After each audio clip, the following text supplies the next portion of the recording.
मित्रों नमस्कार। Third eye and soul YouTube channel से मैं प्रोफेसर अरविंद नाथ तिवारी बोल रहा हूं। इस चैनल पर आप सभी मित्रों का हार्दिक अभिनंदन और स्वागत है। आज का जो यह वीडियो है उसे वीडियो का शीर्षक है कि साधना और समाधि में क्या अंतर है। साधना और समाधि में क्या अंतर है। आप ध्यान साधना भी कर सकते हैं कि ध्यान साधना और समाधि में क्या अंतर है। इसी पर आज का यह वृहद वीडियो है और मैं समझ रहा हूं कि सभी साधकों के लिए, नए चाहे पुराने, सभी साधकों के लिए काफी महत्वपूर्ण वीडियो साबित होगा। तो चित्त स्थिर, मन स्थिर और बुद्धि को प्रज्ञ बना करके अगर ये वीडियो सुनिएगा तो निश्चित है कि वीडियो आपके लिए लाभकारी होगा। और निवेदन है कि अगर आप वीडियो आपको अच्छा लगे, बढ़िया लगे, तो चैनल को सब्सक्राइब, लाइक, कमेंट करना नहीं भूलिएगा। आइए प्रारंभ करते हैं। मित्रों, सभी साधकों की उत्कंठ इच्छा होती है कि मैं अध्यात्म के उच्चतम सोपान पर पहुंचूं, अंतिम मंजिल, अंतिम गंतव्य पर पहुंच सकूं। सभी का यही ध्येय होता है और इसी ध्येय के साथ सभी जितने भी साधक होते हैं वो अपने आध्यात्मिक यात्रा में बहुत सारे पड़ावों को झेलते हुए, सर्द गर्म जो भी है मौसम के हिसाब से उनको साधना करनी पड़ती है और शारीरिक स्थितियों को समझते हुए, शारीरिक वेदनाओं को, शारीरिक पीड़ाओं को भली भांति झेलते हुए तब इस मुकाम पर पहुंचना साधक को पड़ता है। तो आप सभी जानते हैं कि ध्यान साधना का 5 स्टेज होता है। पहला स्टेज वो माना गया है कि जब जाप और आप करना शुरू करते हैं और कुछ देर 1 माला, 2 माला, 5 माला जाप किए, 10 माला जाप किए और पूजा आपकी समाप्ति हो गई।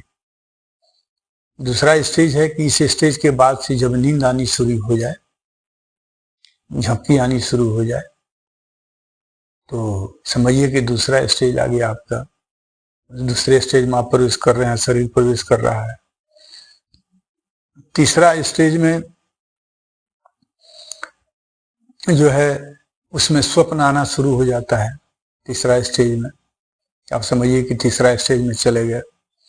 फिर चौथा स्टेज आता है कि ध्यान के दौरान बहुत सारी चीजें दिखाई पड़नी शुरू होती है, जंगल से लेकर नदी, तालाब, पहाड़, मंदिर और कई लोगों का दर्शन। चौथे स्टेज का भी, उसमें भी 5 स्टेज होता है, लेकिन विषयांतर में वीडियो को नहीं करना चाहता। मैं पहले के वीडियो में बात अपनी रख चुका हूं। तो फिर 5वां स्टेज है आज्ञा चक्र का, अर्थात इन सारे चारों चक्रों में, चारों स्टेज में सभी चक्र खुलते जाते हैं धीरे धीरे।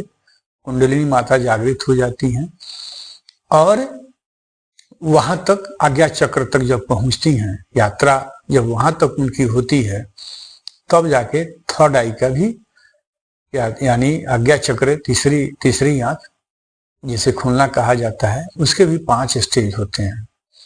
उन 5 स्टेजों का, 5 लेयर का, अर्थात 4 लेयरों के क्रॉस करने के बाद 5वां में जैसे आदमी प्रवेश करता है तब जाके थर्ड आई खुलती है।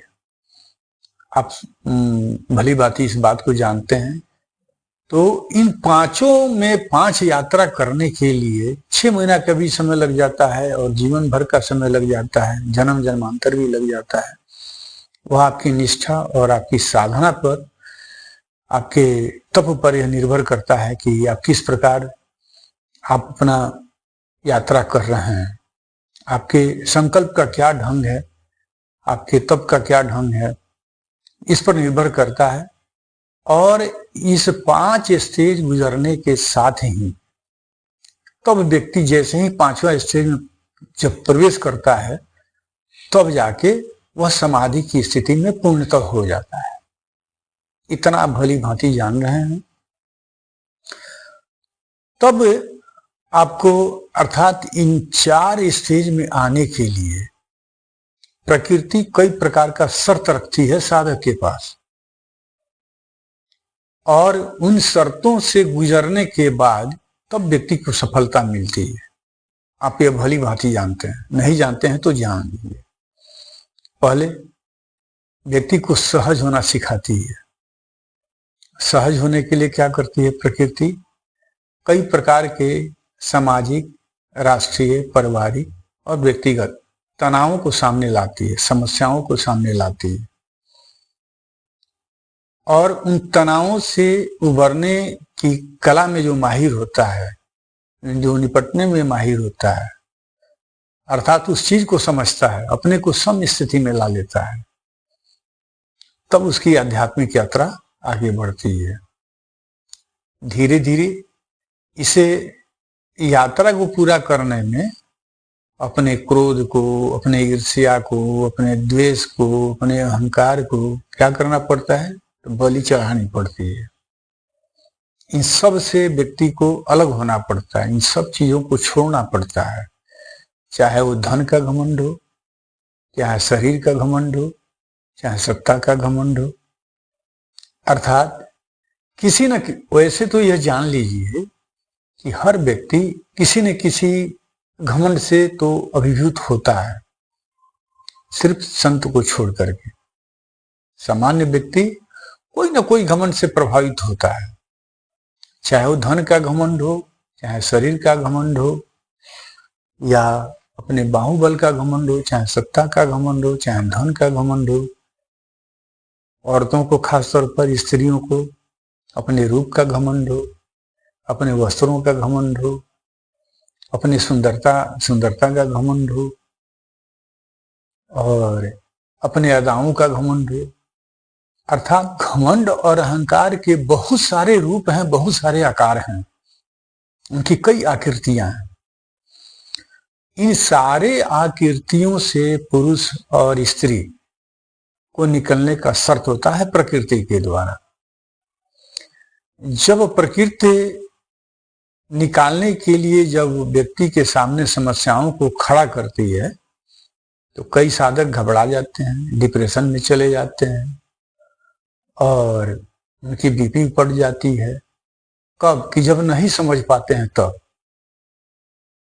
अगर उस सामने आने वाली परिस्थितियों को, इसीलिए कहा गया है या बताया जाता है कि जो जितना पूजा पाठ करता है उसके सामने बहुत सारे विघ्न बाधा आते हैं। यही कारण है, ऐसे ही विघ्न बाधा नहीं आते हैं।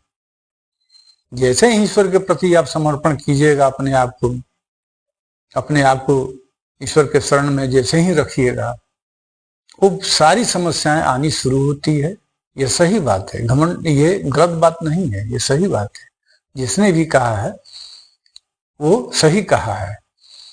तो जो संत स्वभाव का होता है और जिसको आंतरिक वैराग्य हो जाती है, ध्यान दीजिएगा, सांसारिक वैराग्य की बात मैं नहीं कह रहा हूं, आंतरिक वैराग्य कह रहा हूं। इसको समझना हो तो गीता जरूर पढ़िए।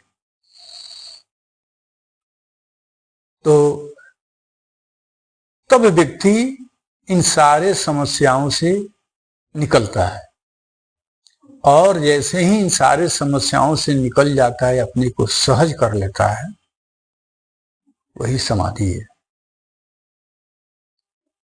अर्थात ध्यान साधना में, साधना मतलब अपने आप को साधना, अपने आप को साधना। तो क्या चीज साधिएगा?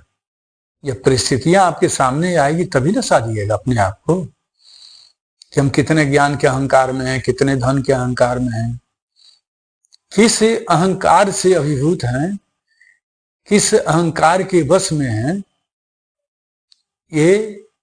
यही व्यक्ति साधक जो है अपने आप को समझ लेता है और साध लेता है, सम स्थिति में आ जाता है, और आने के बाद वो समाधि में चला जाता है। इसीलिए जो सिद्धस्थ हो जाते हैं साधना में, वो कम समय में समाधि में चले जाते हैं। और जो धीरे धीरे जो व्यक्ति नया होता है, या वर्षों वर्ष बीत गया और आप अपने को अहंकार से रहित नहीं हुए, उसी संसार के धन रूपी, सौंदर्य रूपी तमाम भोग विलास के वस्तुओं का जो रूप है, उसके अहंकार में अगर आप जकड़े हैं तो फिर आप समाधि में नहीं जा सकते हैं। ध्यान में आ सकते हैं, ध्यान लगाने के लिए बैठ सकते हैं, ध्यान कुछ देर के लिए लग सकता है, लेकिन आप चाहिए कि समाधि में डूब जाएं, समाधिस्थ हो जाएं, ये संभव नहीं है।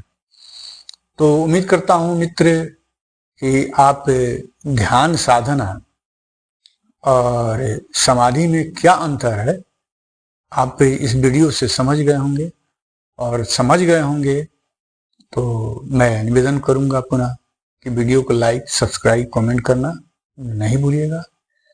जय मां गायत्री, हर हर महादेव, धन्यवाद।